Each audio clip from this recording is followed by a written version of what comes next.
आपले सर्वांचे Radiance update या यूट्यूब चॅनलवर स्वागत आहे मित्रांनो. आज आपण या व्हिडिओच्या माध्यमातून जे आहेत पवित्र पोर्टलवर काही उमेदवारांना जे आहे ते पात्र असताना देखील त्यांना पसंतीक्रम जनरेट होत नव्हते किंवा काही कारणास्तव त्यांना पसंतीक्रम जे आहे चुकीचे आले होते. तर त्या संदर्भातले जे आहे आज आपण या व्हिडिओच्या माध्यमातून माहिती घेणार आहोत.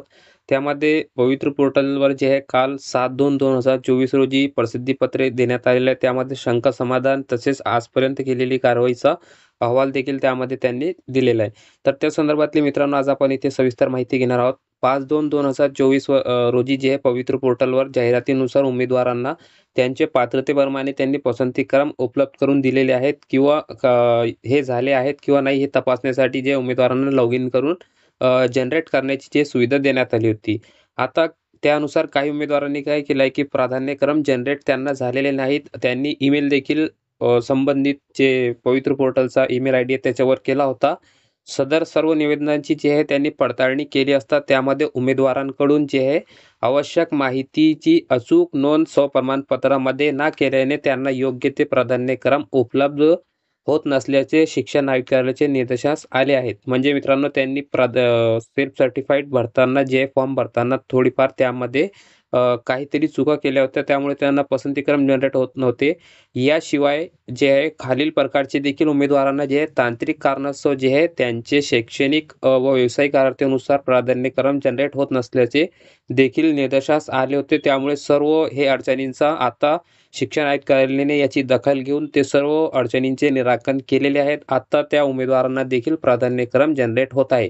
तर अशा उमेदवारांना त्यांचे पूर्वीचे जनरेट झालेले प्राधान्यक्रम एकदा डिलीट करायचे आहे आणि पुन्हा नव्याने ते जनरेट करणे आवश्यक आहे. त्यानंतरच त्यांना जे आहे ते पात्र असणारे सर्व ठिकाणचे त्यांना पसंतीक्रम आता नव्याने दिसणार आहेत. मित्रांनो एकदा डिलीट करायचं आहे. आता हे कोणते उमेदवार आहेत ज्यांना डिलीट करून पुन्हा नव्याने जनरेट करायचं आहे. तर यामध्ये पहिला मुद्दा त्यांनी सांगितलेला आहे, की काही बी-एससी पदवी प्राप्त उमेदवार आहेत, तर त्यांचे पदवीचे विषय त्यांनी केमिस्ट्री अशी नोंद न करता त्यांनी जे ऑर्गेनिक केमिस्ट्री टाकला होता, इनऑर्गेनिक केमिस्ट्री टाकला होता किंवा फिजिकल केमिस्ट्री टाकला होता. अशी मित्रांनो हे 3 प्रकारची त्यांनी नोंद केली होती. ऑर्गेनिक, इनऑर्गेनिक आणि फिजिकल केमिस्ट्री. तर अशी नोंद केल्यामुळे मित्रांनो त्यांना केमिस्ट्री न टाकता त्यांनी हे 3 नोंदी केले. त्यामुळे त्यांना पसंतीक्रम जनरेट झाले नाही आणि केमिस्ट्रीवर जे तुम्ही सायन्ससाठी पात्र असतात. मात्र तुम्ही ऑर्गेनिक, इनऑर्गेनिक आणि फिजिकल केमिस्ट्रीची सब्जेक्ट निवडले होते. त्यामुळे तुम्हाला जे आहे तिथे पसंतीक्रम येत नव्हते. तर आता असे नोंदी असलेल्या उमेदवारांना देखील ज्यांनी हे 3 नाव टाकले होते त्यांना देखील केमिस्ट्रीचे पसंतीक्रम उपलब्ध करून देण्यात आलेले आहेत. यानंतर आता 2 नंबरच्या मुद्द्यामध्ये त्यांनी इथे सांगितलेलं आहे, की काही एम-एस-सी उमेदवार म्हणजेच मित्रांनो पदव्युत्तर पदवी प्राप्त असणारे जे उमेदवार आहेत, ज्यांच्याकडे एम-एस-सीची पात्रता आहेत, अशा उमेदवारांनी आता त्या एम-एस-सीचा एम-एस-सी पदव्युत्तर पदवीचा विषय काय केला आहे, की त्यांनी केमिस्ट्री, बायोलॉजी असे नमूद केले त्यामध्ये आणि प्रत्यक्ष त्यांनी केमिस्ट्रीच्या बाबतीत ऑर्गेनिक केमिस्ट्री, इनऑर्गेनिक केमिस्ट्री आणि फिजिकल केमिस्ट्री अशी नोंद केली नाही. हे जे आहे पदव्युत्तर पदवी एम-एस-सी यांनी अशी चूक केलेली आहे. तसेच बायोलॉजी विषयाबाबत देखील झूलॉजी, बॉटनी अशी त्यांनी नोंद केली नव्हती. त्यांनी डायरेक्ट तिथे आहे बायोलॉजी आणि केमिस्ट्री असा विषय निवडला होता. तर त्यामुळे देखील त्यांना समस्या निर्माण झाल्या होत्या आणि पसंतीक्रम येत नव्हते. तर त्यांचं देखील इथे समाधान शिक्षण आयुक्त कार्यालयाच्या वतीने करण्यात आलेलं आहे. अशा उमेदवारांना जी समस्या होत्या त्यांनी पुन्हा एकदा डिलीट करून नव्याने जनरेट करायचे आहे. तर काही एम-कॉम असणारे जे पदव्युत्तर पदवी प्राप्त उमेदवार आहेत, म्हणजेच मित्रांनो इथे तुमचा एम-कॉम झालेला असेल उमेदवारांचा मास्टर डिग्री यामध्ये आणि त्यांनी पदव्युत्तर पदवीचे जे विषय आहे त्यांचे एम-कॉमचे विषय त्यामध्ये बँकिंग असेल, इकॉनॉमिक्स असेल किंवा बिझनेस मॅनेजमेंट असेल अशी नोंद त्यांनी केली असल्याने त्यांना प्राधान्यक्रम जनरेट झाले नव्हते. तर असे देखील मित्रांनो 1 ते 3 हे तिन्ही विषयाचे उमेदवारांना आता आवश्यक म्हणजे जिथे ते पात्र असणार आहे ते सर्व प्राधान्यक्रम जनरेट होत आहे. कारण मित्रांनो हा टेक्निकल तुम्ही सब्जेक्टचं जे आहे केमिस्ट्री जी ऑर्गेनिक केमिस्ट्री केला होता तर त्यामुळे तुम्हाला इथे समस्या येत होती. हा टेक्निकल इश्यू निर्माण झाला होता. त्यामुळे आता हे वरील 3ही जे बाबी आपण बघितलेल्या आहेत त्या तिन्ही बाबींचा जे इथे समाधान किंवा त्याची शंका जी होती उमेदवारांना त्याचे निराकरण इथे करण्यात आलेले आहे आणि टेक्निकल त्याबाबत काल मेंटेनन्सवर देखील पवित्र पोर्टल 2 तास ठेवण्यात आला होता. ते सर्व व्यवस्थित आता त्यांनी इथे केलेलं आहे. आता उमेदवारांना जर यापूर्वी कमी पसंतीक्रम झाले असतील असे वरील 3ही उमेदवारांना तर त्यांनी ते डिलीट करायचं आहे आणि आज नव्याने जनरेट करून ते मित्रांनो पुढे तुम्हाला जे असाइन करायचे आहे. आता काही 9वी ते 12वीचे जे उमेदवार आहेत, तर खाजगी व्यवस्थापन चे जे त्यांना पसंतीक्रम आलेले आहे, तर त्यामुळे काहींना पसंतीक्रम जे आहे वयोमर्यादेचे कारणामुळे जे आहे आले नव्हते, म्हणजे जनरेटच होत नव्हते.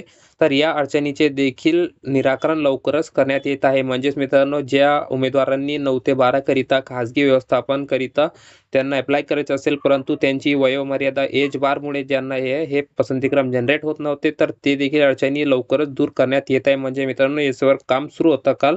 आज आपण बघू शकतात, की ते जवळपास झालेलं असेल.